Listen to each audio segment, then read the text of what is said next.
Boa tarde a todos, sejam muito bem-vindos.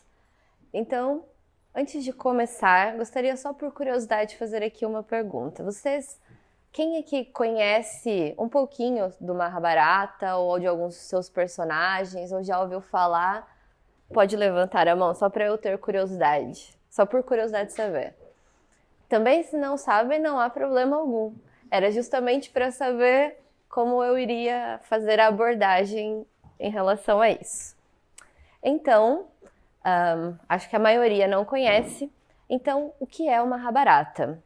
O Mahabharata é uma das maiores obras da literatura indiana. Ele não é só um dos maiores da literatura indiana, como também da literatura mundial. Para vocês terem uma ideia, em extensão, o tamanho do Mahabharata é mais ou menos 4 vezes o tamanho da Bíblia. Então, realmente estamos a falar de uma obra grande em sua extensão. A Índia ela tem uma grande literatura, muitos livros religiosos, sagrados, mas também históricos, filosóficos. Tem um período inicial até ali 400 anos antes de Cristo, que é uma literatura védica, onde vieram os Vedas, os Puranas, e depois não se sabe ao certo a datação dessa história, mas muitos dizem entre 400 anos antes de Cristo e 400 anos depois de Cristo, é que especula-se que o Mahabharata foi escrito. Porém, por que essa data não é tão correta? Primeiro porque na Índia, toda a literatura antigamente era passada de forma oral. As pessoas tinham que saber aquilo e passar oralmente as informações, as histórias uns aos outros. E assim é que a literatura era vivida. Disse que quando aquilo precisa ser escrito é porque já há um decaimento da sociedade. Portanto, se ele foi escrito mais ou menos entre 400 anos antes e 400 anos depois de Cristo, é porque ele foi feito provavelmente muito anteriormente a isso. Além de muitas outras coisas, como por exemplo, em relação à história, imagine que essa literatura da Índia seria muito mais antiga que algumas outras do Ocidente. Então há ali alguns conflitos que é difícil também se perceber exatamente a data.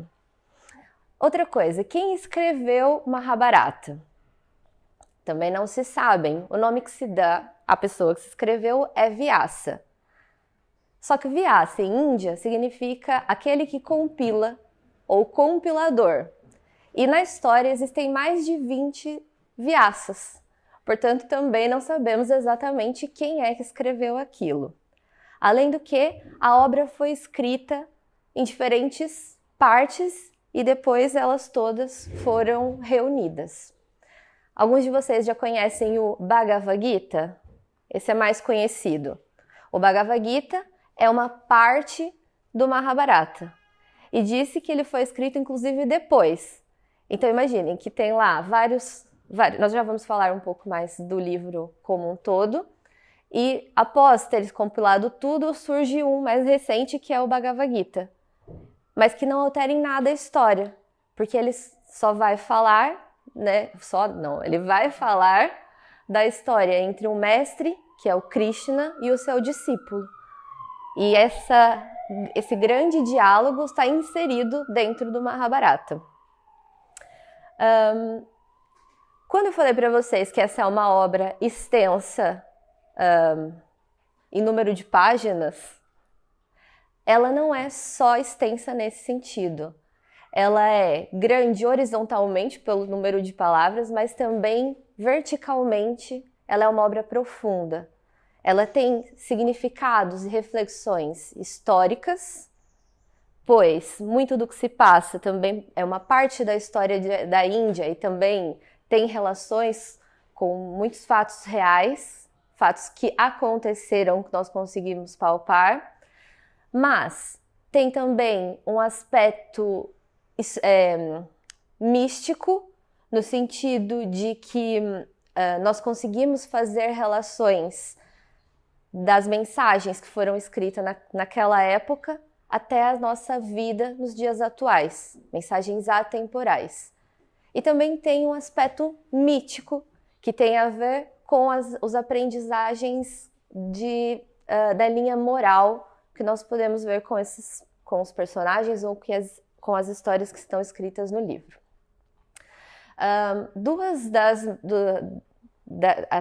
Nós temos um membro da Nova Acrópole, que é o Ricardo Martins. Ele é diretor da Nova Acrópole de Viseu.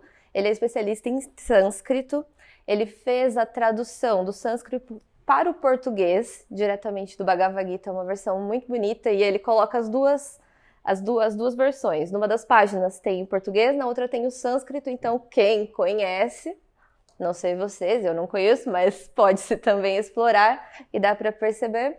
E ele, numa conferência, num seminário que ele deu de 6 horas de Bhagavad Gita, de Mahabharata, ele comentou desses 2 autores que são os mais comuns, que a obra Mahabharata chegou até nós, do sânscrito para o inglês, pois a nível do português não citou nenhuma versão e eu também não sei dizer assim uma versão que nós podemos dizer que é uma boa versão. Mas esses são os 2 principais autores que são boas versões que estão traduzidos para o inglês. Pois quem sabe, daqueles que gostam do sânscrito e quem sabe até com o Ricardo possamos um dia começar essa jornada épica de uma tradução, talvez, não sei. Enfim, mas se vocês também não somente pelos livros nós conseguimos ter acesso ao Mahabharata. E alguns de vocês já conhecem essas outras versões. Existiu uma peça com duração de 9 horas, em 1985, de Peter Brook. Ele fez essa apresentação da obra e depois ela foi reduzida para uma versão com menos de 6 horas, em 1989. Essa consegue se encontrar. Eu sei que há umas 2 semanas alguém conseguiu enviar-me pelo YouTube. Eu comecei a assistir e depois tiraram do ar. Porque eu não sei se o Peter Brook, não acabei por não me aprofundar se ele ainda está vivo ou assim, mas foram direitos autorais que tiraram do YouTube. Então, mas eu consegui encontrar pelo Google uma outra versão e consegui assistir essa, porque eu queria ver como é que ela ia ser apresentada. Então, para quem quer uma versão aí de 5 horas de aventura, 5, 6 horas, consegue já obter algumas informações nessa versão. Depois tem uma série de 1988, do B.R. Chopra, com 94 episódios de 40 a 45 minutos. Essa versão eu não conheço, mas aí muitos apreciadores, pelo que eu andei a observar, não sei se é boa ou não. E já tem uma versão mais nova, de 2013, do Star Plus com a Disney e Hotstar, de 267 episódios de 23 minutos. Esse também é um pouco difícil encontrar, mas foi por aí que eu tive contato a primeira vez com a obra e ela é apaixonante. Então eu até tive o convite de montar essa apresentação hoje pela Nova Acrópole, a quem eu agradeço esse convite. Espero que vocês sintam-se um bocadinho entusiasmados, assim como eu, mesmo que eu não vamos ver como vai correr, mas com a obra. Essa série, os personagens, os atores têm uma atuação muito incrível, tem uma excelente apresentação. A trilha sonora, até nós tentamos colocar um bocadinho aqui no início, quem sabe no fim também conseguimos voltar a pôr. Só tem que perdoar a parte de animação, que os efeitos não são tão assim incríveis, mas superando-se essa parte, já é possível ter um bom contato com a obra. Algumas das fotos que eu trouxe também, muitas foram inspiradas nessa série. E 267 episódios, olha. Para um épico, tá bom. Nós assistimos tantas séries com tantas temporadas.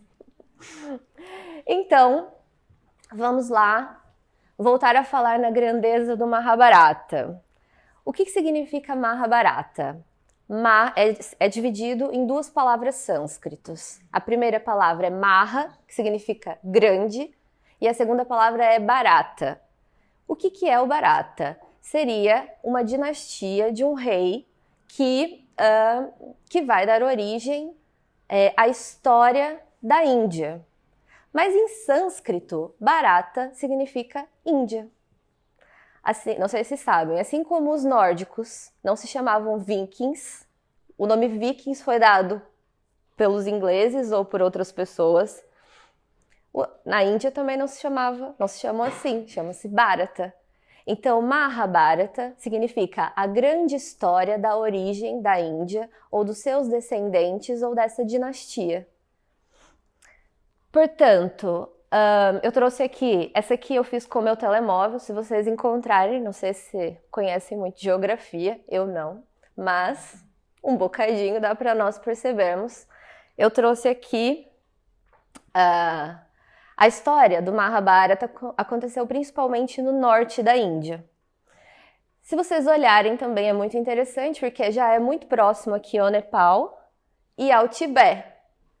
E aqui, nessa região, estão a ver que tem aqui uma partezinha branca e assim, é a região dos Himalaias, do conjunto de montanhas que inclui, por exemplo, o Everest, que é a maior montanha do mundo. Mas é só para enquadrarem geograficamente aonde vai acontecer essa história.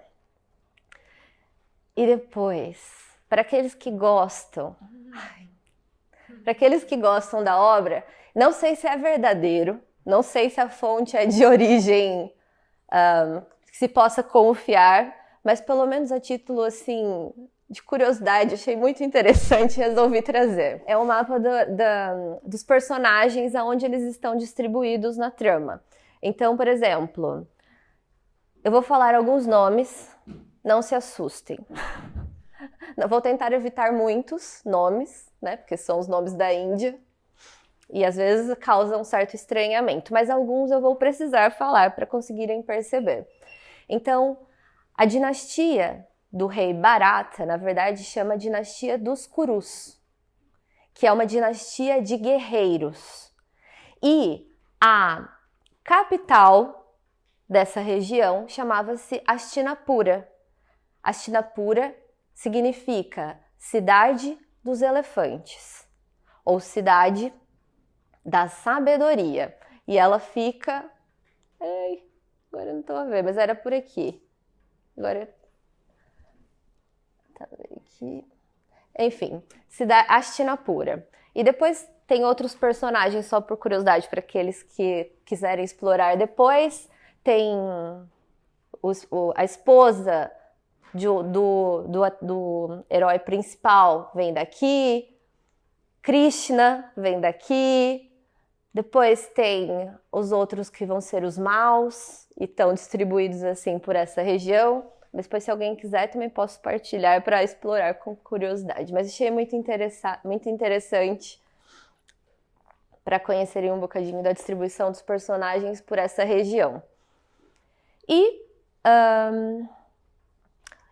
eu preciso contar um bocadinho as coisas fora da sequência cronológica. Mas a linha de desenvolvimento principal do épico vai se dar porque tem duas linhagens de uma família que vão brigar para ter direito à cidade de Hastinapura e ao reino. Então precisamos muito considerar essa questão. Nós temos essas duas linhagens de guerreiros. A guerra que eles vão lutar chama-se Guerra de Kurukshetra. Também preciso apresentar, porque nós conhecemos a Guerra de Troia, geralmente associado, Kurukshetra também é uma região assim.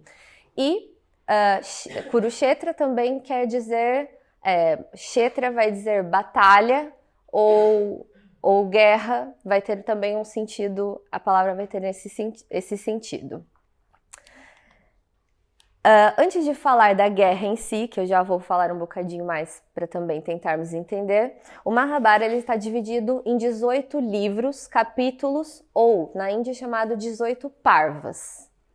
Os primeiros vão apresentar os personagens, vão explicar a dinastia de Kuru e vão explicar uma série de eventos que antecedem a guerra e que vão levar à guerra.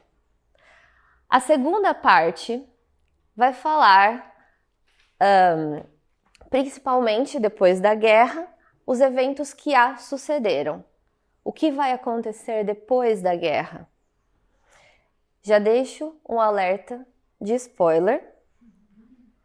Eu vou contar o fim. Então, caso alguém... Mas assim, eu tenho certeza que ao vocês lerem vai ser muito mais interessante do que eu contar. Justamente porque a obra, cada vez que é daquele tipo de obra que nós temos que ler muitas vezes. E cada vez que nós lemos, conseguimos fazer uma conexão diferente, uma interpretação diferente. Então eu tenho certeza que eu falar agora vai ser a mais superficial delas. Vai ser uma vez o primeiro contato e depois vão acabar por ter muito mais possibilidades. E então, vamos, antes de começar a obra, falar um pouquinho dessa guerra. Quando nós falamos em guerra, hoje em dia, o que vocês pensam? Morte e destruição, né? Guerra é uma coisa má, estamos a falar em destruir, em acabar com tudo. Na altura em que esse livro foi escrito, guerra não tinha exatamente essa conotação. A guerra era algo necessário. A morte significava quando algo tem que ser deixado para trás para que algo novo possa surgir. Então, é como se fosse o atrito dos nossos pés. Quando nós andamos, para dar o passo à frente, nós temos que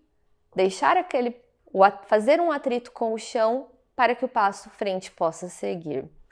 A mesma coisa quando nós éramos pequenos e tínhamos um sapato. Aquele sapato era maravilhoso para nós, porque o nosso pé era pequeno. Mas quando nós crescemos, aquele sapato não era mau, mas ele tem que ser deixado de lado para que um novo sapato adequado, a nova natureza, a nova identificação com a nossa natureza possa seguir.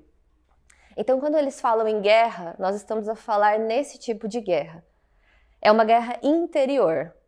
E nós podemos nos identificar com todos os personagens, tanto com os bons e com os maus. Eles estão todos dentro de nós.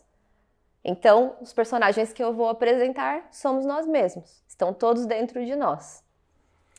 E ainda a guerra era uma situação cerimonial. A guerra, ela tem que ter um princípio, tem que ter um valor. Como assim? Eles não matavam todo mundo. Eles só matavam guerreiros, não matavam civis, por exemplo. A guerra, ela tinha que acontecer durante o dia, enquanto houvesse luz. A guerra não poderia acontecer no período da noite.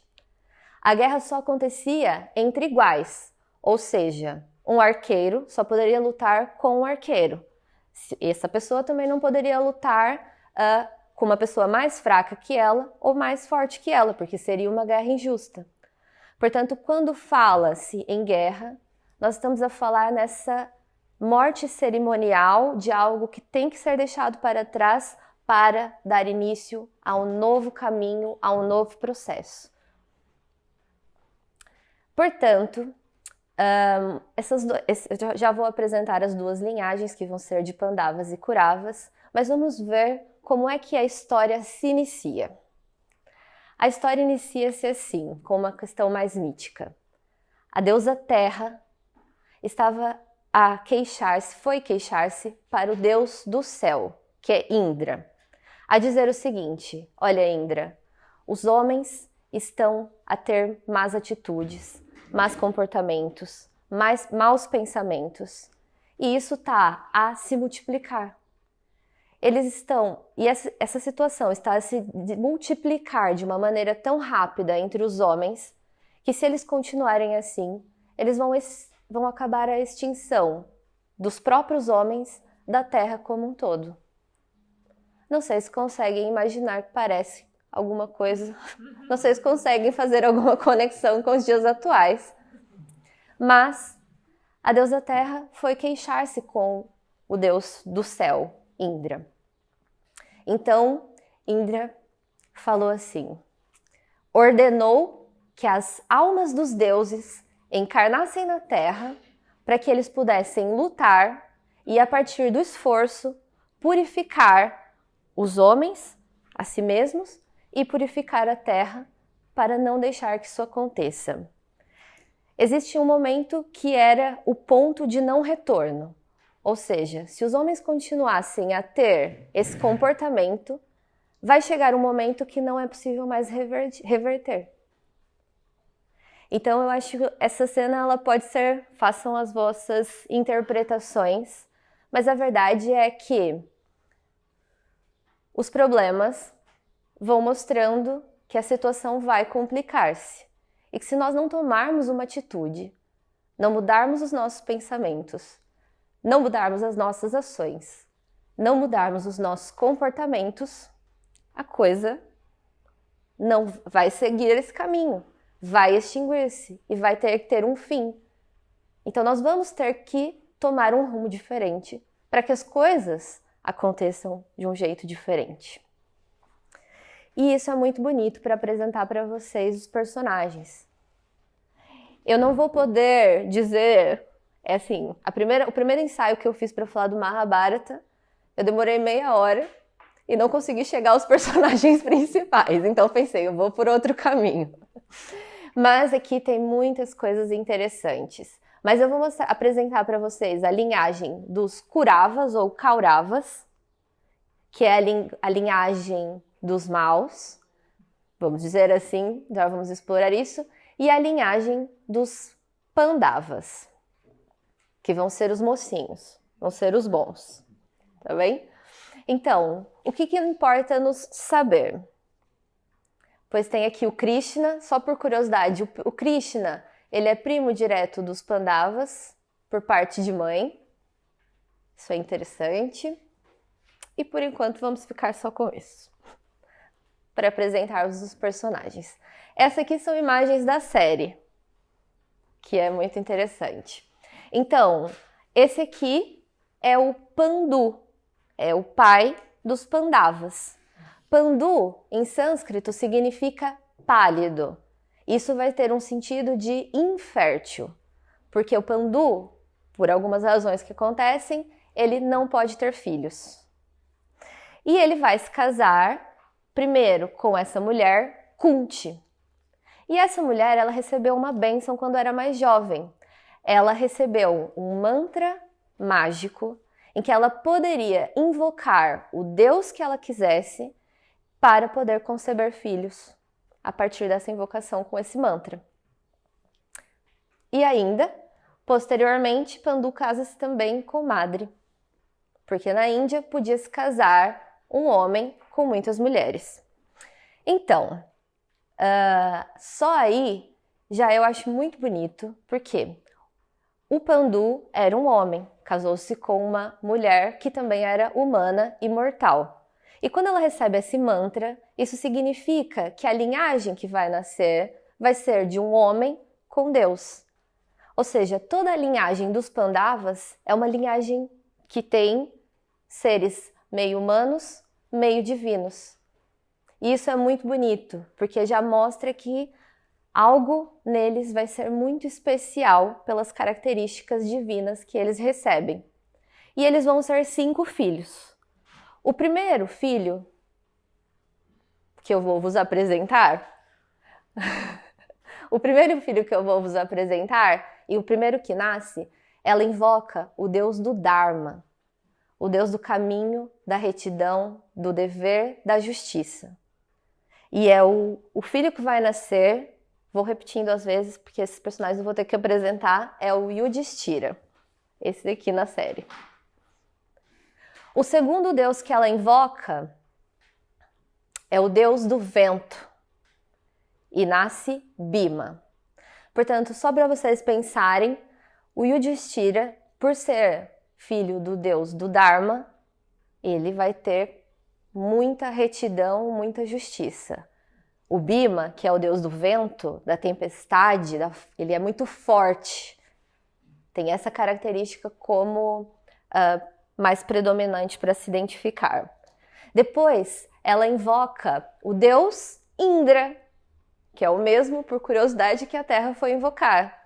É o deus do céu, o deus de todos os deuses. E então nasce Arjuna. E depois, o que acontece?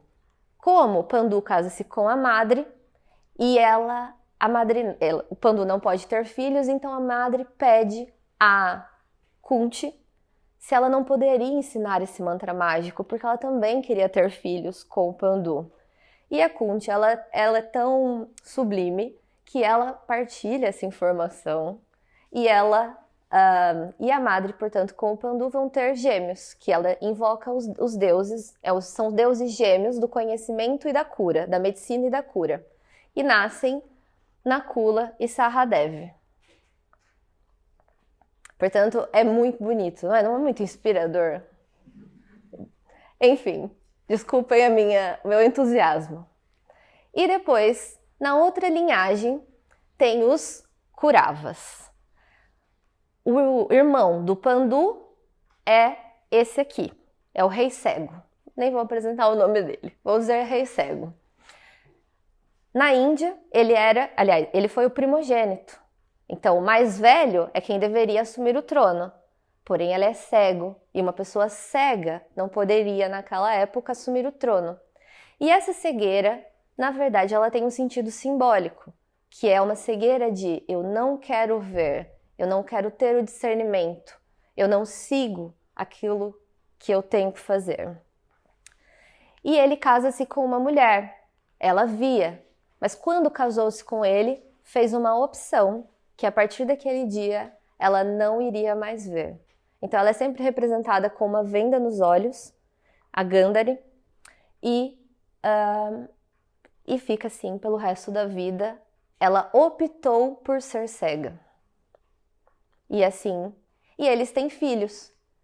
Então, ela engravida antes da Kunti, por curiosidade, mas acontece um problema, ela demora 2 anos para dar à luz. Portanto, Yudhishthira nasce primeiro.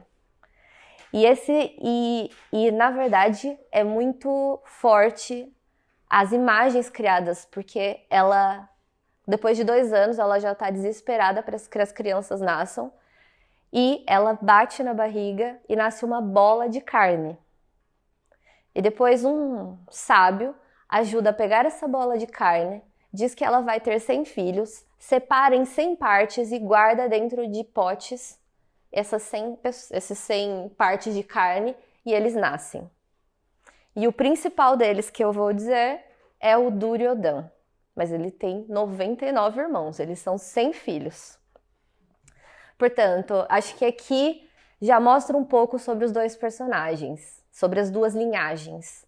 Uma é filha dos deuses com os homens, tem assim uma imagem muito bela. A outra são homens ou alguma coisa estranha ali, nascem sem. E aí nós já podemos pensar.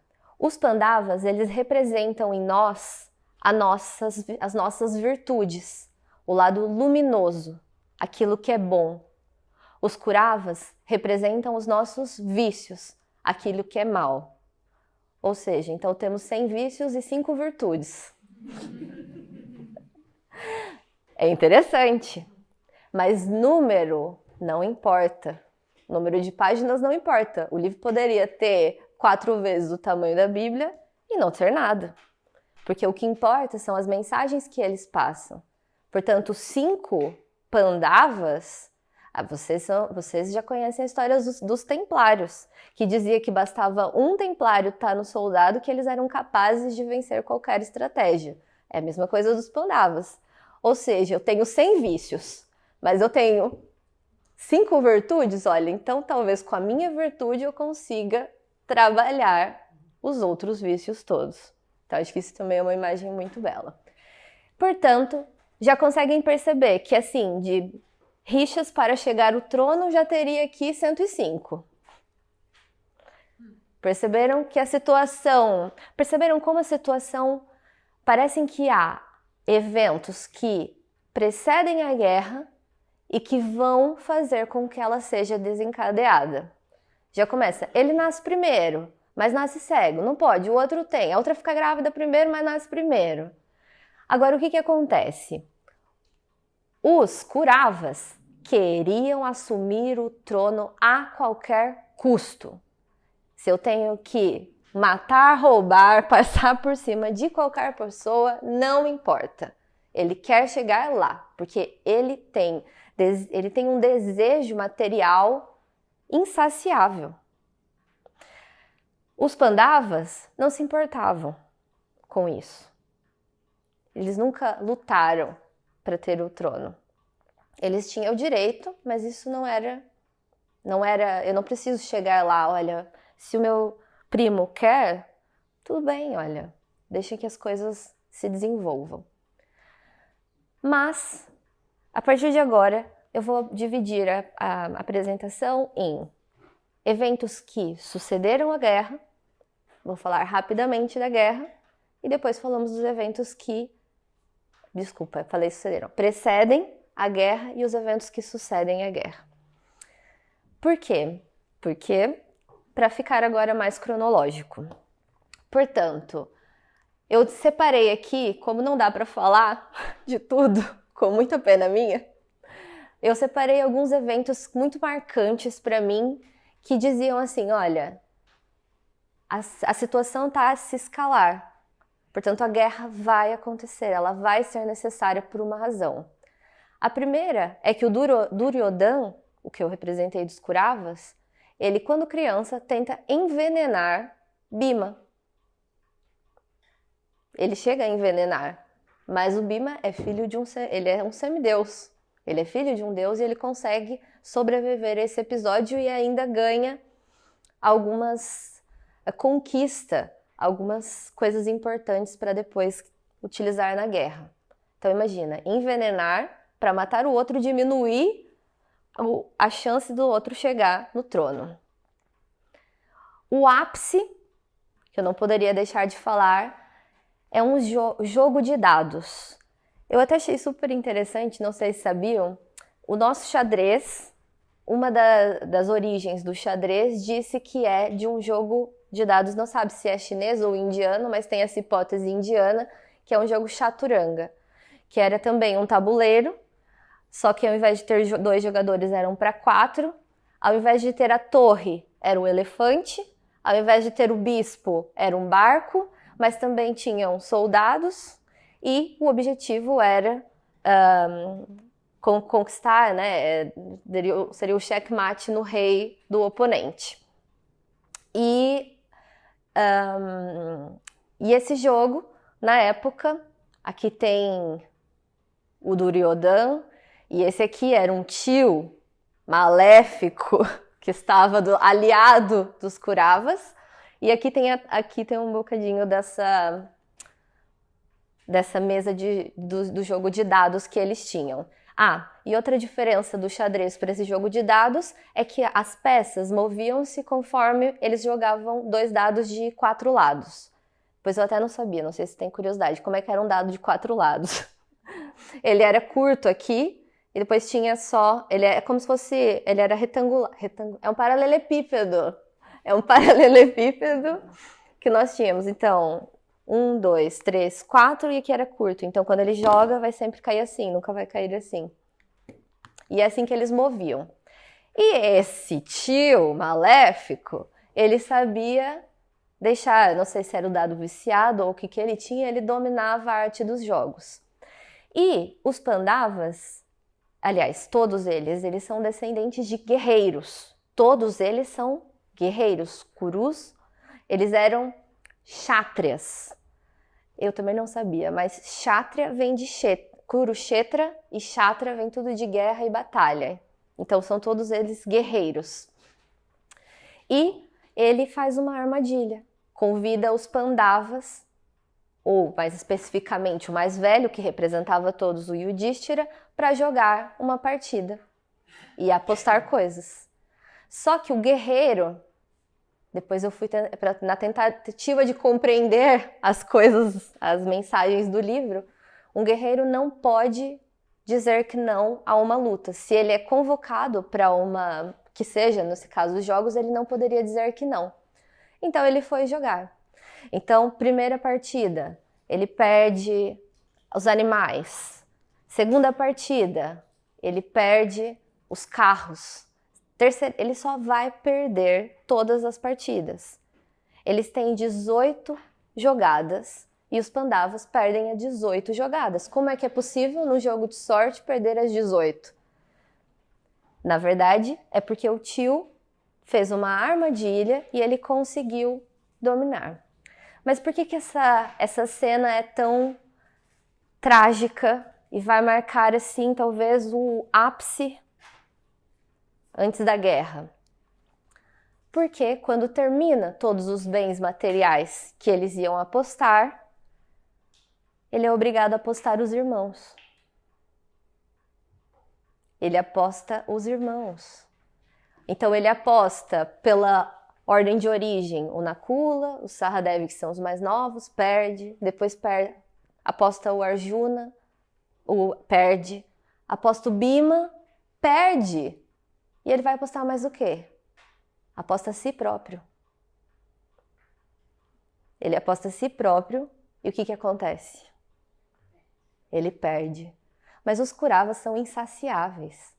Não basta ele perder a si próprio, ele teve que apostar o que era. Ele foi escalando em ordem de prioridade para ele, daquilo que pertencia, vamos dizer assim, a ele. Ele aposta a esposa. E eu não falei sobre ela ainda. A esposa os Pandavas, ele tem uma esposa que se chama Draupadi. E a Draupadi é uma personagem encantadora. Ela também é filha de um deus, o deus do fogo, de Agni. E ela representa a pureza em pessoa. Então a Draupadi, ela é deusa do fogo, e na Índia um homem pode casar com várias mulheres, mas não o contrário. E o que acontece? O Arjuna... e também havia várias formas de casamento. E o Arjuna, como é que você conquistava um casamento? Os guerreiros normalmente conquistavam após combater e ganhavam a mulher da família. Isso era uma honra para eles. Então o Arjuna, que era um dos nossos personagens principais, combateve uma luta e ganhou a Draupadi. Então ele corre para a casa dele muito contente, muito feliz, chega para contar para a mãe dele tá de costas e ele fala assim: mãe, você não sabe o que eu conquistei. E a mãe dele responde: não me interessa o que seja, vai ter que dividir com seus irmãos. Mas a palavra tinha muito poder. Então, quando ela virou-se e percebeu que ela tinha dito aquilo de uma mulher, ela não tinha como voltar atrás. Então, os 5 Pandavas eram casados com uma mulher, com a Draupadi. Mas a Draupadi, ela é a representação da pureza. Ela é como fogo, é aquilo que toca, transforma em mais sutil, aquece, dá luz. Ela era pureza em personificação. E, voltando ao nosso jogo de dados, o que eles fizeram?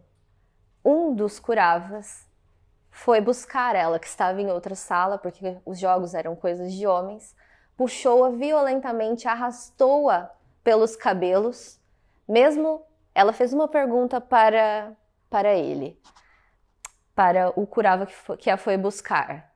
Ela disse assim: então o Yudhishthira apostou-me?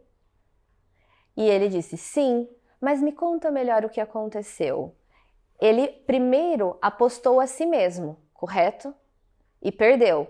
Portanto, se ele já não tinha autonomia sobre ele não tinha como me apostar. Mas ele não ouviu e violentamente a levou para essa sala dos jogos, e o que eles quiseram fazer lá era tirar as roupas dela. Então ela estava com um vestido, e tem outros detalhes, mas depois começaram a puxar o tecido, mas a Draupadi, ela era a personificação da pureza. Ela tinha a bênção de Krishna. E Krishna fez com que ela tivesse uma espécie de vestido eterno.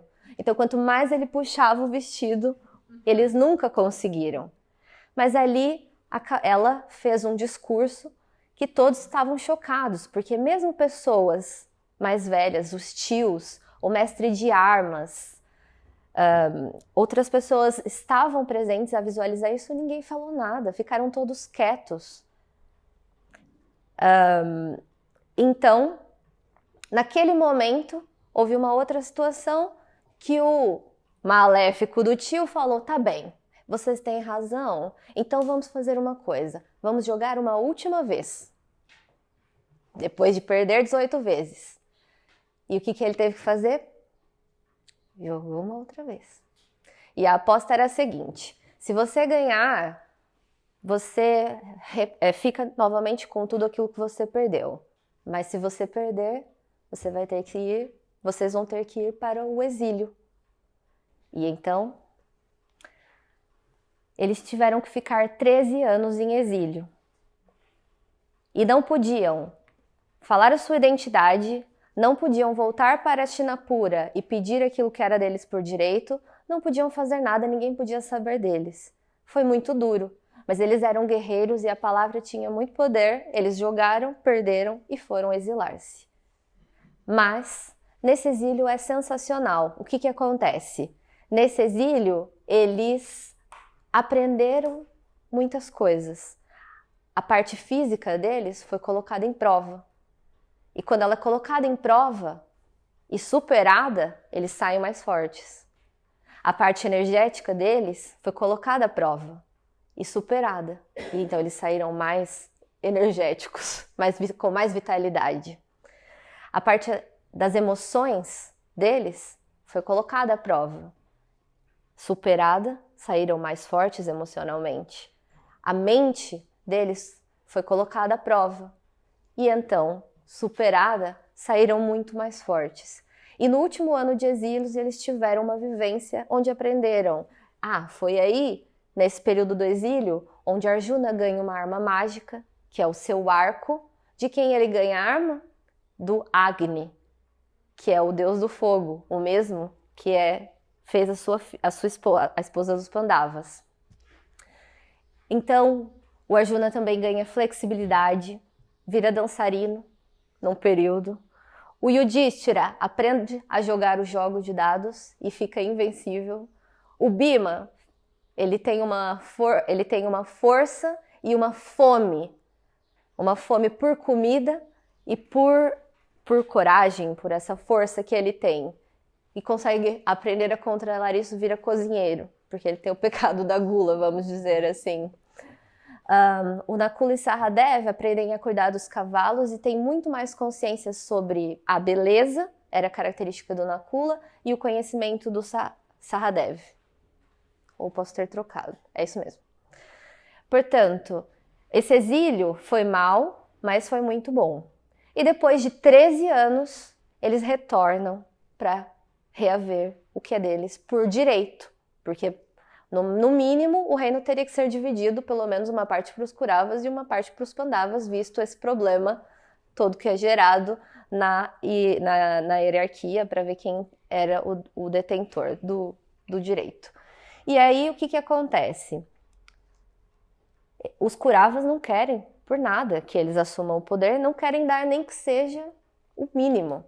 Ele constrói uma casa de cera onde os Pandavas vão ficar hospedados. E eles querem fazer o quê? Colocar fogo para matar os Pandavas e aquilo parecer um acidente. Assim eles não seriam culpados de nada. Fazem isso, colocam fogo, mas os Pandavas conseguem sobreviver. Por último, só queria colocar a proposta de paz de Krishna. Porque Krishna ele é a encarnação de Vishnu. Assim como na Igreja Católica há a Trindade, na Índia também há uma Trindade, que é Brahma, Vishnu e Shiva. Brahma é o construtor, Vishnu é o mantenedor e Shiva é o destruidor para que tudo...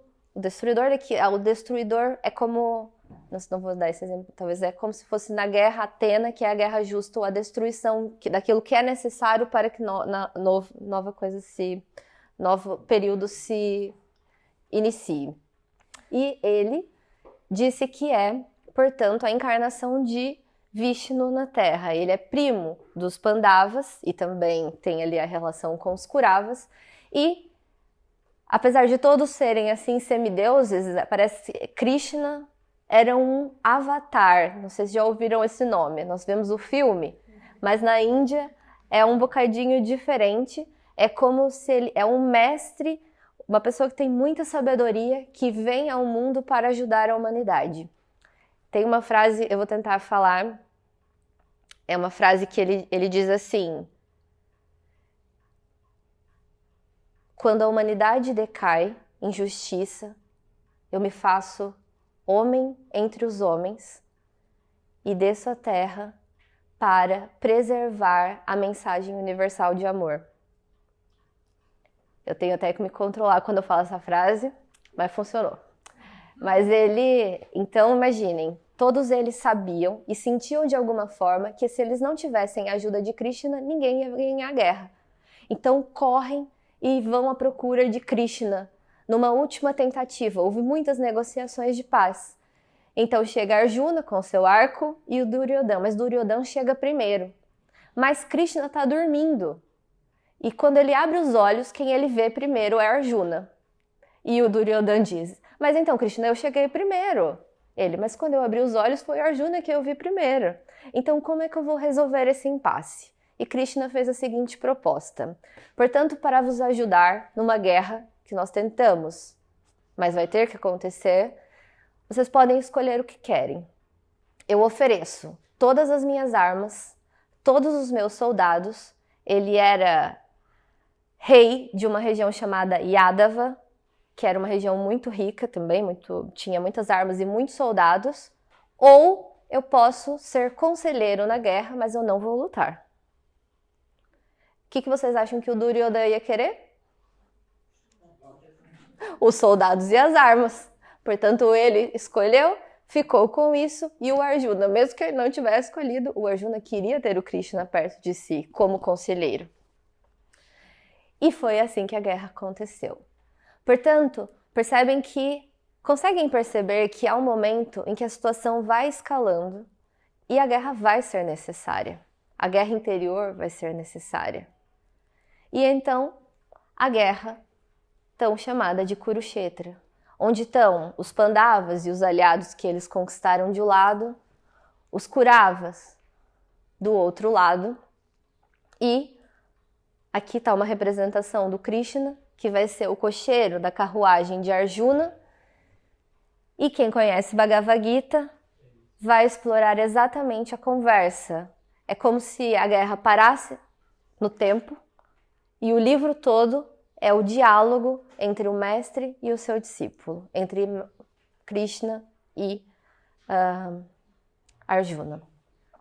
Portanto, acontece a guerra, não vou entrar na guerra.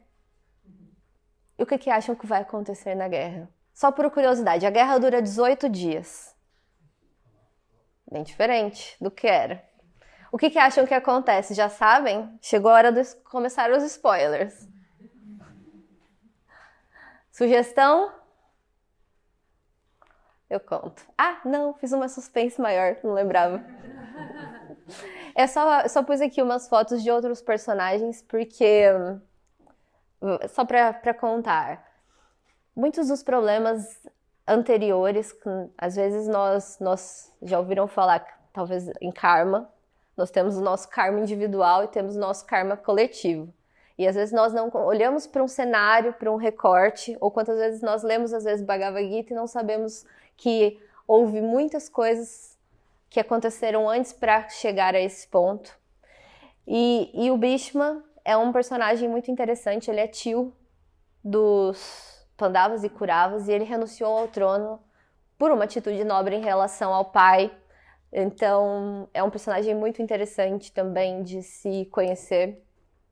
E ele vai lutar do lado dos Kauravas, porque ele tinha um apego à tradição. Ou seja, a coisa tem que ser assim e ela não pode mudar.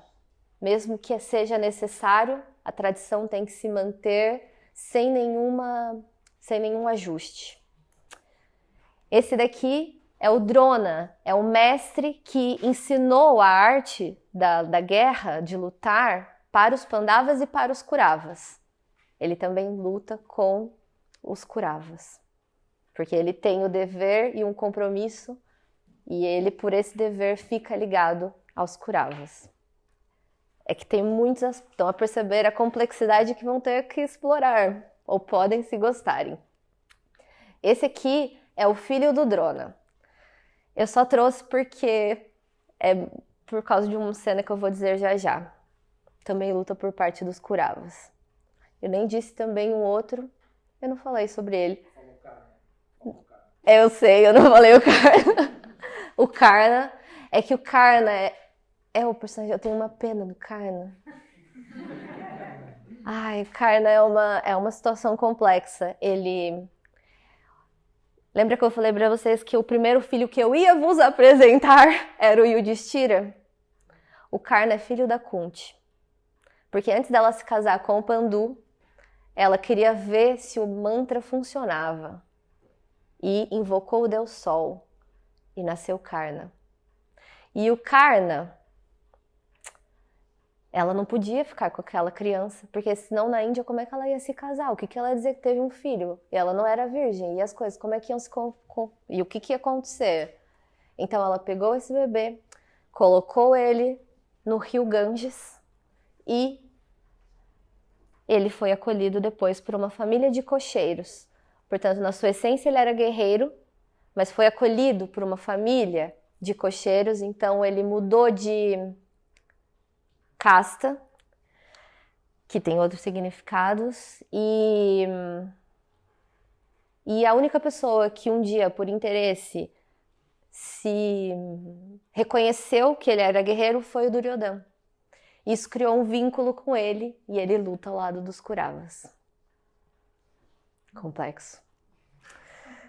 E depois, só por curiosidade, todos os filhos Todos os Pandavas tiveram filhos. Não com a Draupadi, porque ela era pureza e não poderia ter, mas tiveram. Por exemplo, o Arjuna teve um filho com a irmã do Krishna, que é o Abhimanyu. E depois, esse aqui eu também contei, porque tem uma participação importante no fim da guerra. O Bhima, quando eles estavam no exílio, ele tem relação com o demônio Hibimbi e nasce Gotokatya. E ele tem um personagem principal, mas isso aqui tá no museu na Ásia, não vou saber onde, não peguei a fonte direito. Mas é só pra dizer que todos os 5 tiveram filhos. Agora eu acho que eu vou pro spoiler. Pronto. Então, os Pandavas vencem. Os Kauravas morrem. O filho do Drona, eu coloquei ele ali porque depois de 10 dias de guerra, ele faz uma coisa, ele quebra a nobreza da guerra. Ele ataca os Pandavas durante a noite e mata todos os descendentes dos Pandavas. Os 5 descendentes que eles tinham. E Arjuna não o mata.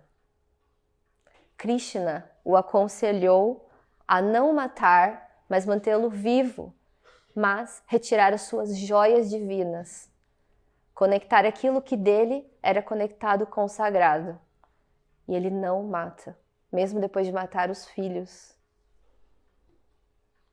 Depois que Duryodhana percebe que mesmo com esse ataque noturno, os Pandavas vencem, estão a vencer, ele enfraquece e morre. Morrem todos os filhos do Pandava.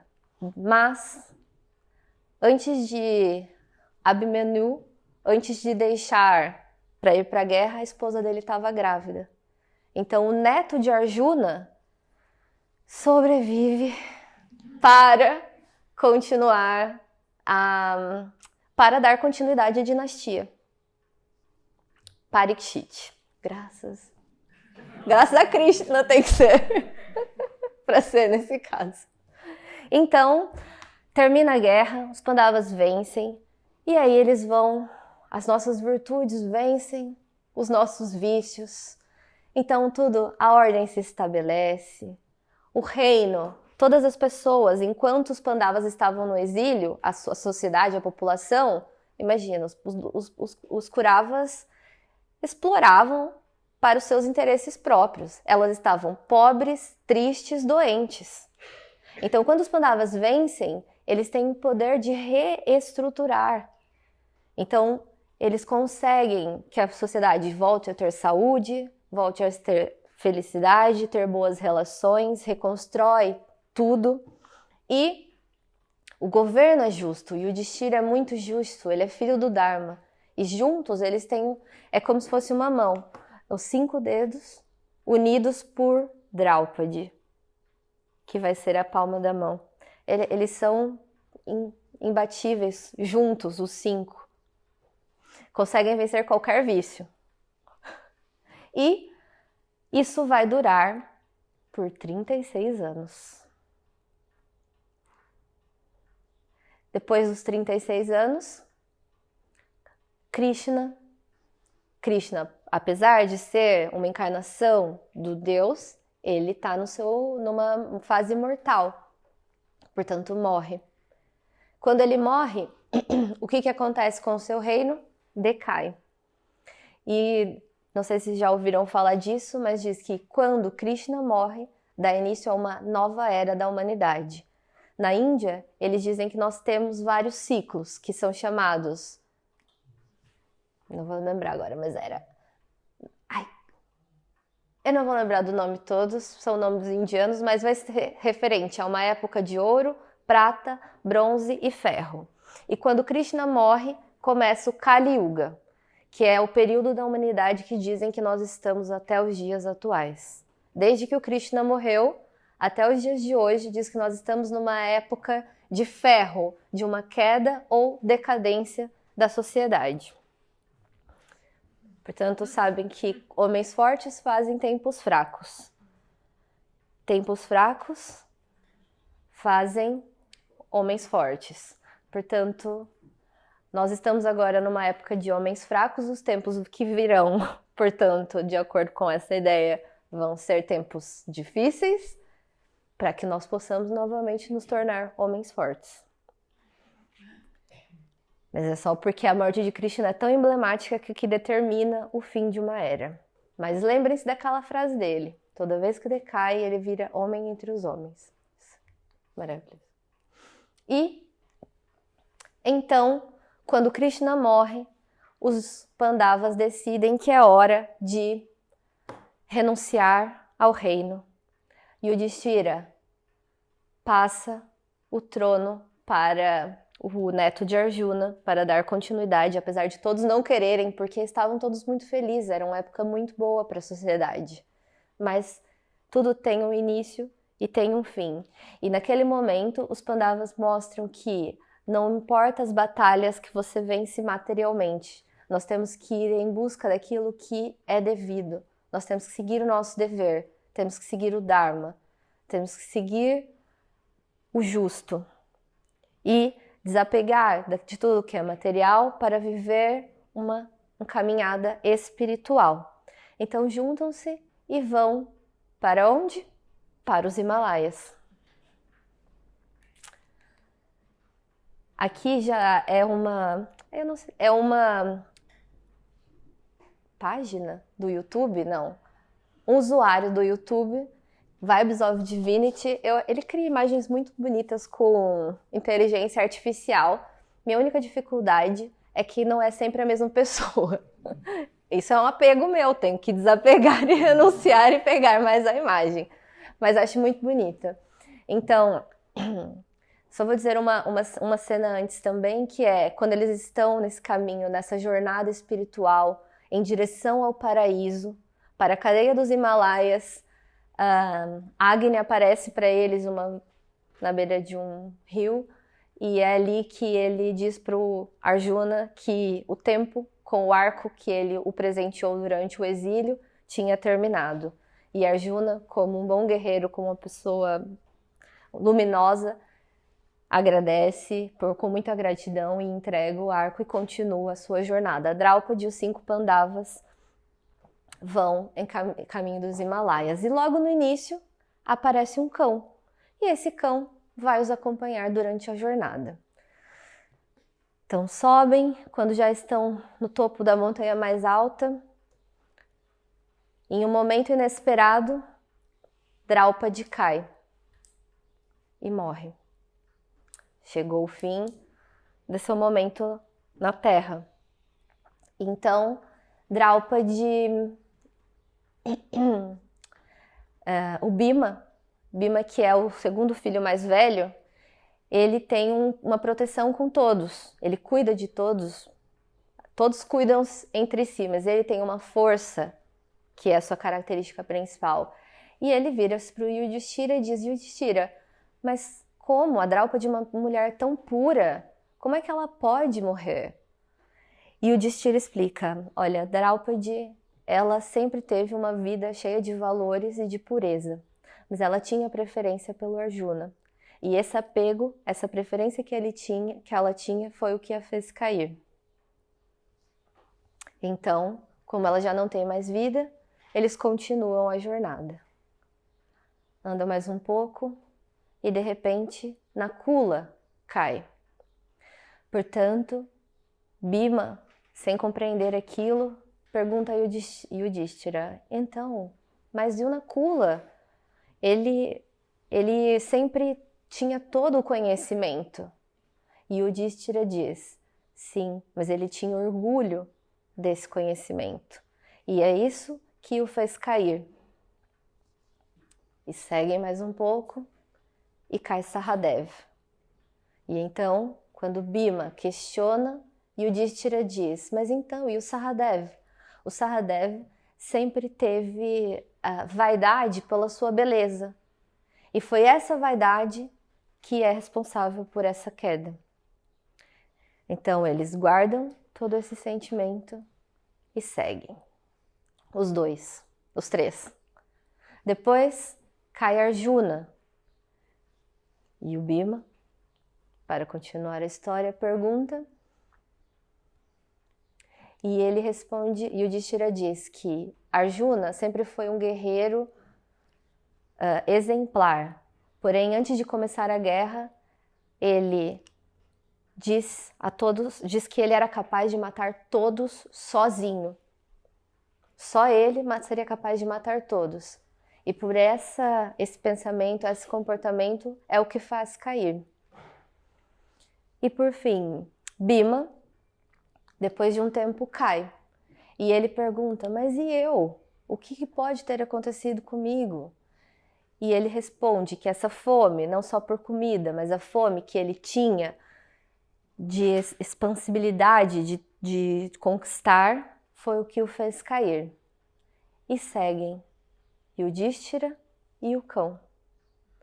Quando, de repente, na frente de Yudhishthira aparece uma luz, Indra aparece para ele e diz: Yudhishthira, você, filho do Dharma, sempre teve um caminho justo e seguiu o seu dever. Você já chegou ao paraíso, suba na minha carruagem. Chegou ao paraíso. E quando ele vai subir, ele vai chamar o cão. E o Indra diz: não, só você. O cão não pode subir na minha carruagem. E então Yudhishthira diz: se o cão não subir, eu não posso subir na carruagem. E o Indra insiste, diz: olha, mas se você deixou os seus irmãos para trás, por que você não pode deixar o cão para trás? E ele responde: aquilo que ficou para trás dos meus irmãos era apenas o seu corpo material, era matéria, porque a essência deles está em algum lugar. Então eu não os deixei para trás. Diferente desse cão, que acompanhou-me e teve toda a lealdade durante a viagem. Ele nos acompanhou por toda essa jornada nos Himalaias e nessa montanha tão alta. Se chegou até aqui, se ele não for, eu sinto muito, mas eu não vou entrar na carruagem. E nesse momento, o cão transforma-se no Dharma. E era o pai dele, e diz: portanto, Yudhishthira, eu tenho muito orgulho de você conseguir ter tantos valores e ser colocado à prova tantas vezes. e ainda assim tomar essa decisão. Vamos para o céu. Sobem todos na carruagem e vão ao paraíso. Quando chegam no paraíso, é um épico. É um épico, tá quase. Quando chegam no paraíso, o que acontece? Ele só vê Duryodhana. E ele diz, cadê os meus irmãos? Ele diz, seus irmãos não estão aqui. E ele, mas você está? Fique. E o Yudhishthira diz, se os meus irmãos não estão aqui, aqui não é lugar para mim. Leve-me, por favor, aos meus irmãos. E ele renuncia ao céu e acompanha o Dharma. E chega num local quente, fedido, sujo, onde estão todos os irmãos. E ele diz, mas como pode vocês estarem aqui nesse local, que eu vou chamar de inferno? Portanto, vocês estão aqui. E o Dharma diz, então, qual é a sua decisão? Ele diz, se os meus irmãos estão aqui, é aqui que eu vou estar. E fica. E depois, ele, na verdade, tem o Dharma diz para ele que, por fim, aquilo ali foram só provas, que na verdade eles estão todos no paraíso e que ali, portanto, ele pode agora ficar tranquilo que ele superou todas as provas que foram dadas, por mais difícil que lhes parecesse. Tem 2 slides de conclusão. Quando nós dizemos conclusão, normalmente o nosso cérebro diz, ok, e desliga. Então, só para dizer que há 2, só para nós fazermos umas últimas reflexões breves, um pouco sobre essa história. Eu acho que é muito interessante nós olharmos para a nossa vida e perceber que sempre vão haver situações que precedem uma guerra. Sempre as histórias que acontecem vão dizer para nós que esse caminho tá bom ou que não tá. Então nós temos que tentar ter um pouco mais de consciência para ver se o caminho tá assim e nós não estamos a gostar desse caminho, nós vamos ter que mudar a direção. Porque há indício de que vai ter que morrer alguma coisa, algum dos nossos vícios, para que alguma virtude possa tomar lugar e assumir, para não deixar chegar num ponto de não retorno, onde não há mais o que se fazer por um bom tempo.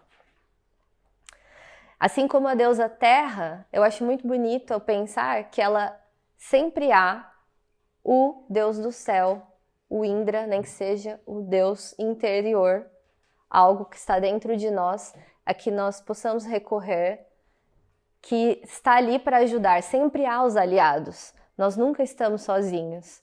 Então nós temos que saber encontrar, ou quem sabe ter a sorte de encontrar esses nossos aliados, que vão poder nos ajudar mesmo quando as situações estão difíceis.